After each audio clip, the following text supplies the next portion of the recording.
Hello everyone, we're OUTTA BOX Group from legal major of University of 17 Agustus 1945, Surabaya. Before we get started, let us introduce ourselves. I'm Anadania with the last 3 digits of my student identification number is 197. My name is Maharani. My identity number is 218. I'm Khalifah Mayasari with the last 3 digit of my student identification number is 44. Hi, my name is Martin with the last 3 digit of my student number is 347. Sup guys, my name is Octaviano Parlan Sugiarto Wijoyo and my last 3 number student is 249. Hi, my name is Igor Fauzan, 276.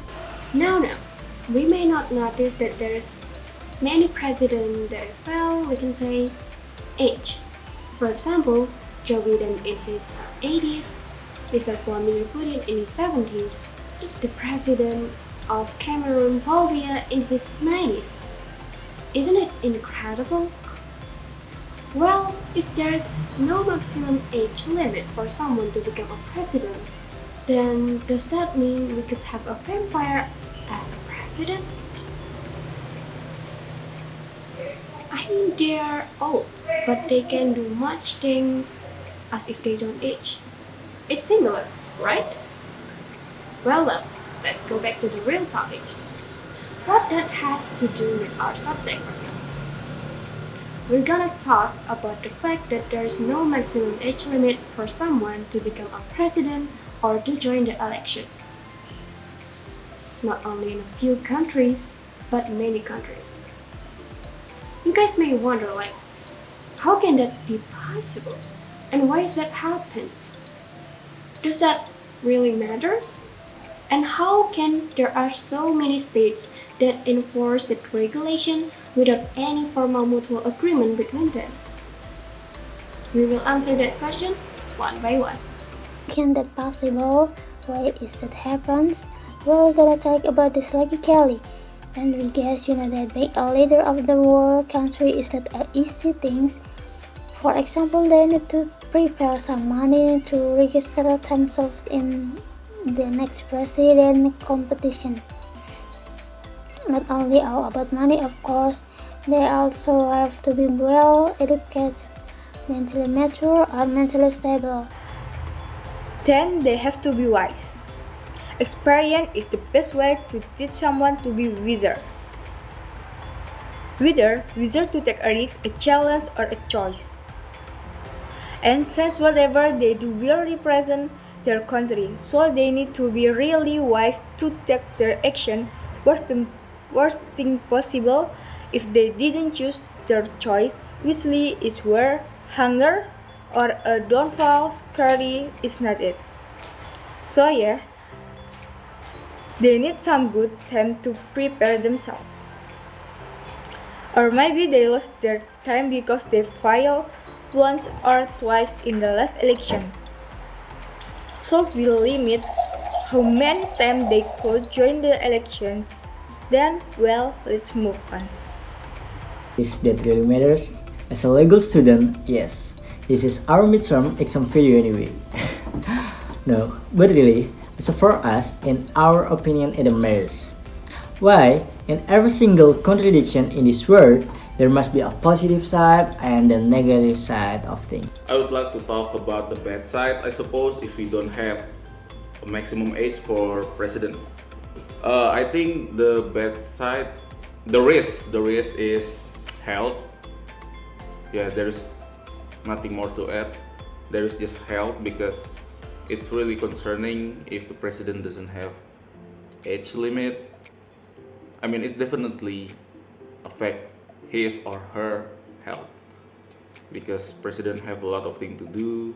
He flew there and a lot of meetings, a lot of managed project, a lot of controlling. Well, it's just a lot for someone that I don't like to say the word old. I just like to say, let me put it this way, too much age, because health. It is so much to lose for a country if their president lack of health. Now, if we talk about how can there so many country that has no maximum age for someone to join the election? As we talked about this before, they may agree that it takes time to be wise leader, but how old they can be? I mean, if they are 150 years old, why don't they give the chance to someone who in their prime age, right? This concept is similar to Ius Cogens, where the norm is accepted and recognized by many states. But is it a good thing if this norm is an Ius Cogens, or maybe it is not an Ius Cogens? Let me explain what Ius Cogens is. Ius Cogens is also called the peremptory norm of the general international law, which means it is a norm that is accepted and recognized by the international community of states as well as a norm from which no derogation is permitted. As we know that international law are based on the law of nature, so the reason why it's accepted and recognized by the states is because its consequences and effect can be naturally understood. They also concern about the human rights such as banning genocide, slavery, racial discrimination, and forcible denial of self-determination. Here are the easiest example of Ius Cogens to understand. Once again, because it is also based on the law of nature, for the WHO health protocol to wear masks during COVID-19, we can naturally understood the consequences if we didn't follow that rule. Also, they don't cross anything from the human rights either. So it's a part of Ius Cogens. The main point is, Ius Cogens may seem like a very powerful norm. Well, if it's compared to the treaties, it is powerful. Since there's no derogation permitted and can only be modified per a subsequent norm of the general international law that have the same character. But despite on how powerful it is, Ius Cogens always concerned about the human rights, so there won't be any problem about it. Okay, since we understand what Ius Cogens is, the norm that is applied in many states, that there is no maximum age limit to become a president or to join the election, is this norm are Ius Cogens? Let's hear what OUTTA BOX members say. In my opinion, the absence of a maximum age limit to become a president is not considered Ius Cogens because the decision of the maximum of limit to become a president depends on each country constitution. And there is no maximum age limit established in international law that is considered as Ius Cogens or fundamental and non-derogable of law. However, the age limit to become a president or the highest leader of a country is typically regulated in the national constitution of each country. The provision regarding the age limits may vary between countries. Some countries may not have an age limit, while others may have specific requirements. So, the rule regarding the age limit to become a president vary according to the constitution of each country. In some countries, they don't explicitly set a maximum age limit to become a presidential candidate. An example is the United States, where there is no age limit set out in the Constitution. This is also the case in Indonesia, where its constitutional court stated that the age limit for presidential and which presidential candidacy is not a constitutional issue. Is it issue it is Ius Cogens or not? Ius Cogens is a compelling and infallible law, which applies universally and bin any country. All countries. Examples of Ius Cogens are the prohibition of fortune and ill treatment, The absence of an age limit to register as a presidential candidate does not fall under the category of Ius Cogens. Ius Cogens generally relates to fundamental human rights, whereas the age limit to become a presidential candidate is a much more related to the constitutional provision and constitutional law of a country. So, based on this explanation, my answer is it not a part of Ius Cogens. I think it is considered Ius Cogens or not. It is not, because Ius Cogens is shape raw morals like genocide, something like that, that is definitely non-argumentative wrong. Genocide, it's, for example, it's just wrong.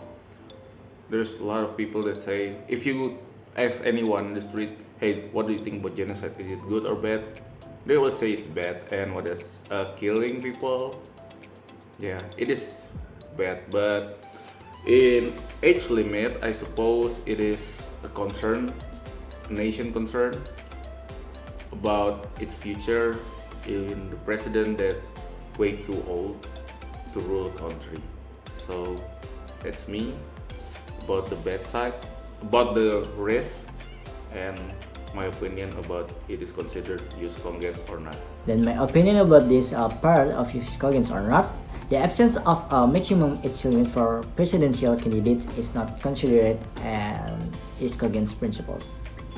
Ius Cogens refers to universally recognized fundamental norms in international law, where age limits for presidential candidates are constitutional and political matters that vary between countries and are not considered fundamental international legal norms.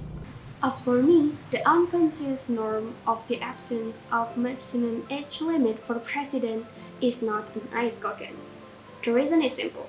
They don't have anything to do with the human rights or the good for the humanity. Does this norm need to be applied in many states as possible? I think that's a not good idea either. Why don't we give the chance to people who is on their prime age that is capable to be a better president? I mean, I don't mind with the president that is already on their late age, but what matters is they are willing to do good for their country, and they don't monopoly their country with some ridiculous wrong period just because there are no norm that is limited how old someone can to be a president. Ius Cogens is a norm accepted and recognized by the international community of states as a whole as a norm from which no derogation is permitted and which can be modified only by subsequent norm of general international law having the same character. This rule development came a clear understanding that Ius Cogens rules included norms concerning human rights, those banning genocide, slavery, racial discrimination, and forcible denial of self-determination. So, what did I think about? There's no maximum age of being a presidential candidate, and thus it connected with Ius Cogens. Here's my explanation. The idea about no maximum age for being a presidential candidate, for me, is a not wrong idea and not affecting too much to the people. Why? Because to be a presidential candidate, a person was expected to manage what's the best for the country in the future. A normal person with an adolescence age will be a disaster if chosen as a presidential candidate. I'm giving an example. If there's a presidential candidate with just step at 17 years old age, what will we expect from a 17 years old person? Do they have a board thinking as far as a person older than they? Do they have experience and knowledge as much as the older person? No, of course not. And also a person older. They was expected to have more experience or knowledge of it. So that's not a big problem if we accepted the idea about no maximum age or being a presidential candidate. But what's the connecting point with Ius Cogens? The simple Ius Cogens is a rule that cannot be broken in whatever condition. So even though every person had a freedom or liberty to be registered as a presidential candidate, there must be a rule to set the minimum age of a person that will be the president candidate.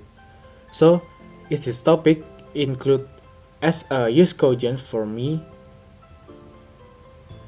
For my answer is no. And that's all from OUTTA BOX Group. We're sorry if we made any mistake in our videos. Thanks and see you.